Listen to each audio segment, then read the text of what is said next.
Okay, so day 12, I believe it's day 12. I didn't do an entry yesterday, um, and it's the end of the day today, so it's looking like only one for today, but I'm still doing it. So, last 2 days have been awesome. We had some friends come into town last night, and we had dinner. And yeah, we had great conversation about this work and just all that stuff, all about life and jumping into the unknown. So yeah, it was awesome conversations about all this kind of work and just applying it to your life and how you're living your life. I don't know, I've had this overwhelming, or not overwhelming, underlying I don't even know what the word is, sense of not me, or not sadness. I don't even know what the right word is. It's like an underlying thing that's been there really in the last week, I would say. Last week and a half, 2 weeks maybe even. And not like I'm not so happy and grateful, and I had an amazing time with our friends today, skiing. I don't know, it's just this weird thing, this weird underlying thing that's there, and I don't quite know what it is. I haven't figured it out yet. And maybe I'm not supposed to. I'm just supposed to let it work its way out. So that's what I'm going to focus on. We have an amazing friend coming into town tomorrow. It's been a good 2 days. So more tomorrow. We've been skiing our asses off, and I'm just freaking tired. So more tomorrow, a day break, taking Scott's boys to the airport. So more tomorrow. Okay, so day 13, I believe, morning of January 13th. I hope you guys never get sick of seeing me with my beautiful blindfolds. So I guess since I hadn't really done much in the last 2 days, I wanted to catch everything up.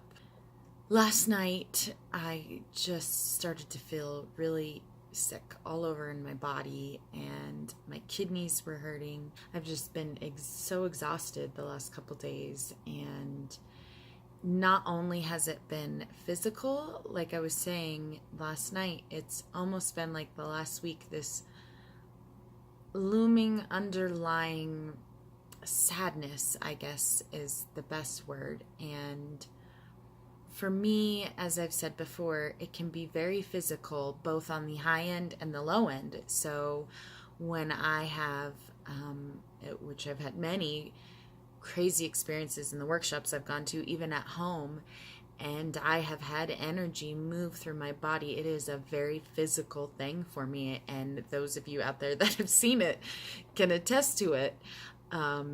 So it's like I turn into a conduit of electricity almost. It's really, really intense, and it's wonderful and amazing, but it's very intense.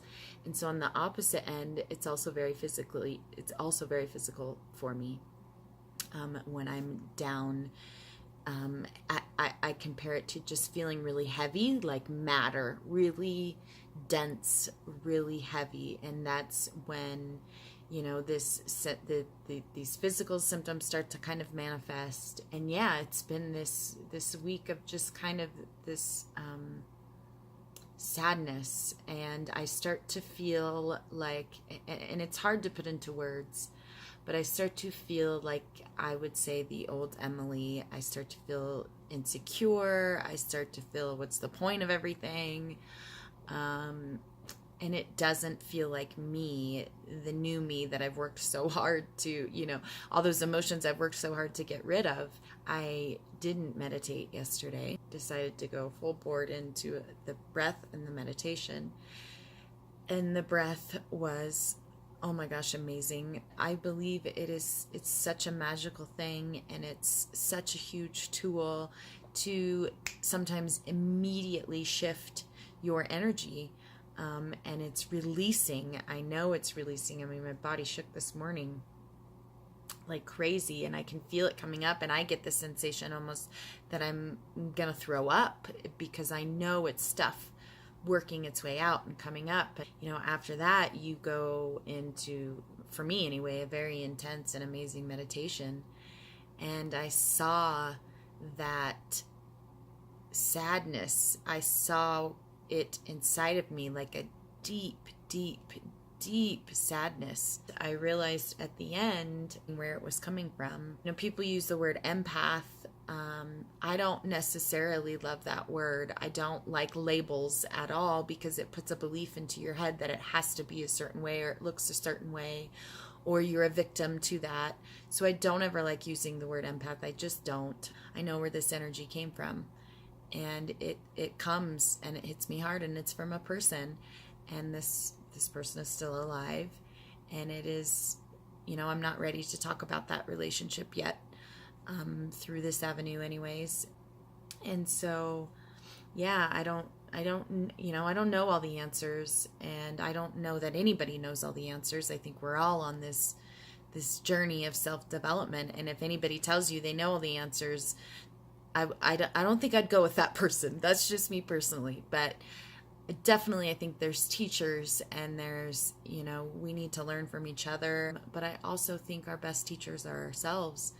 And the most answers you will find is going within. I think you can find tools to help you do that, tools to help you go within, but all the answers will only ever lie there, and I know that. And you can see things from an outside perspective almost. So you're outside of the forest instead of surrounded by the trees, and can see things from a higher perspective almost. And that's what happened this morning. It's never not interesting, to say the least. My life is never not interesting. And the best, most amazing, magical, sometimes bring you to your knees way. And I'm all in. I'm all in on the ride. I'm all in on evolving. I'm all in on having amazing experiences. These physical symptoms that are manifesting themselves, I know are coming directly from me. I know there are things that are coming up to be released. And when that happens, you evolve even higher, to a higher frequency, to, higher energy, and more things happen in your life. And I've had enough crazy things happen in my life to know that this is the case for me. I've been very introspective the last week. I think that's where we grow. So anyway, day 13, here we go. Okay, wow. I said the good, the bad, and the ugly. That's all I could promise. So anyways, just wanted to share a couple more things that were really exciting for me today. So I wanted to share them with you guys. And obviously I am past the point of needing to be on camera all done up. So don't know if that's a good thing yet, but anyways, I just wanted to share, and most of you I'm sure know that I have been interviewing people. I started my own YouTube channel and been interviewing people since about October of last year. I want to inspire people, and I think, I know when I first started out on this journey, I watched a lot of testimonials constantly, and it's what helped to show me, what is truly possible. So that was my goal with this, is to show people what's truly possible. And the more stories that are out there, the more it becomes the new normal, I guess you could say, to, take your power back and change your life. You have all the power in the world to do that. So there are definitely times where I let, I don't know if you'd necessarily call it fear, but unworthiness get the best of me, and think, what am I really doing with the interviews? Are they really helping? Where is this going to go? Am I really serving anybody here? Yesterday, or the day before maybe, I ended up finding a message from a lady that I met down in Cancun recently. She had written, I don't know, like 2 weeks ago, but of course, it was perfect timing when I got it. And she just was telling me, it was kind of a funny story because she had a couple people down there asking her if she was this girl named M who was interviewing people.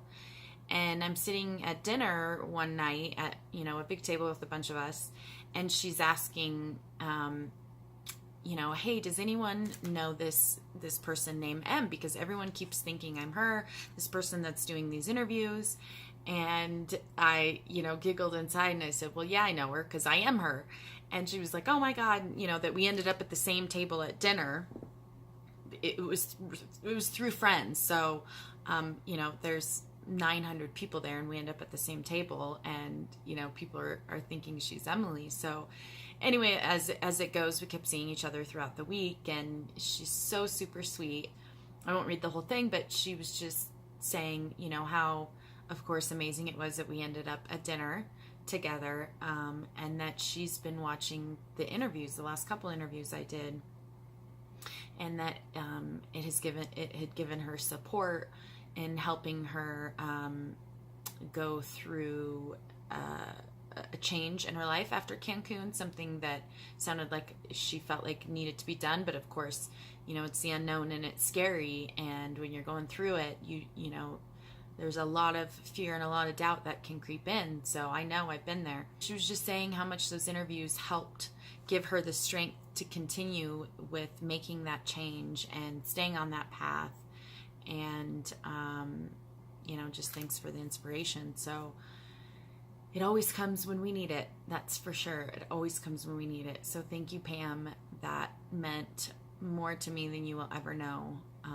Because that's, what I came to realize, and the biggest, I would say, pusher in me making the changes in my life was I had this overwhelming desire to make my life matter, to feel like I'm making a difference in this 3D world, whatever that means. So, if I don't know if this is what that is, I'm not sure, but to hear words like that, it makes it all worth it. And one other quick thing I wanted to share, which was super exciting. So I decided, I think I said, since I met Tim Shields and read his book and interviewed him and stuff, and such a great guy. But anyway, he inspired me to start doing the gratitude journal, where you write down 5 things every day you're grateful for and 5 things that you intend and create. So I started doing that. I don't know, maybe 3 weeks ago. This morning, I got it out to do mine after the amazing meditation. And I thought, what, I'm going to kind of look through my entries just to kind of see what I wrote down. That's the first time I've done that. And I turned, I don't know, to some page, and it's in like this little notebook thing. And under I intend and create, I had read a couple, and then all of a sudden I see on I intend and create, the very last one is a bullet point that says a surprise for me. So I was intending and creating a surprise for me, and I want you guys to see. I'm going to kind of block this stuff because that's personal, but a surprise for me, if you can see that. That's what I wrote for I intend and create. And then last night, I get a message from my very, very lovely, amazing, great friend of mine. I have a surprise for you. He messaged me that yesterday afternoon, but I didn't see it until last night. And that's all it says. You can see that, but it says, I have a surprise for you. Word for word, I have a surprise for you. And that is exactly what I wrote down, a surprise for me. So, when those things come, they give you a boost. They remind you of, why you do all of this and how powerful we really are with just a little bit of intention. I just had a thought of, oh, it'd be cool to get a surprise. I love surprises. And I wrote it down and let it go. And literally word for word, I have a surprise for you. So yeah, it was pretty freaking cool. And nothing I would have ever imagined, or it came in a way that I would have never expected or imagined. It was pretty cool. Just wanted to share that.